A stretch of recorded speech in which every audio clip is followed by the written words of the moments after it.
L'accès aux soins, ça commence par l'éducation un peu à la santé. C'est-à-dire informer les personnes qu'on reçoit qu'ils ont des droits d'accès aux soins, mais qu'il y a des devoirs de préserver ce système de soins.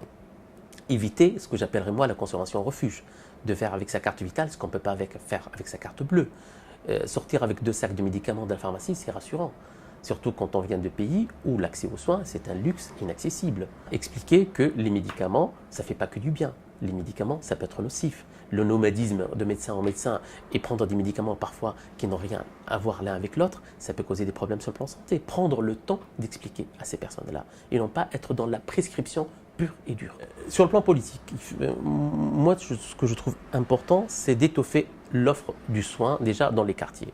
De sauvegarder cette maison médicale qu'on tient à bout de bras, qui est à Bagatelle, et qui, chaque année, l'ARS paye, on va dire, à la dernière seconde, et on est presque en cessation de paiement de certains fournisseurs parce qu'il n'y a pas les subventions d'État qui tombent. Alors que c'est un relais obligatoire dans des quartiers où le SAMU, parfois, ne peut pas rentrer à certaines parties de la nuit, voilà, ou bien ils attendent une escorte pour arriver dans les quartiers. Et il faut donner une offre de soins locale au niveau du quartier sans cloisonner les quartiers et les refermer sur eux-mêmes avec leur système de santé autonome. Non, l'accès aux soins d'une façon générale au niveau de la ville, mais une permanence de soins digne de ce nom dans les quartiers.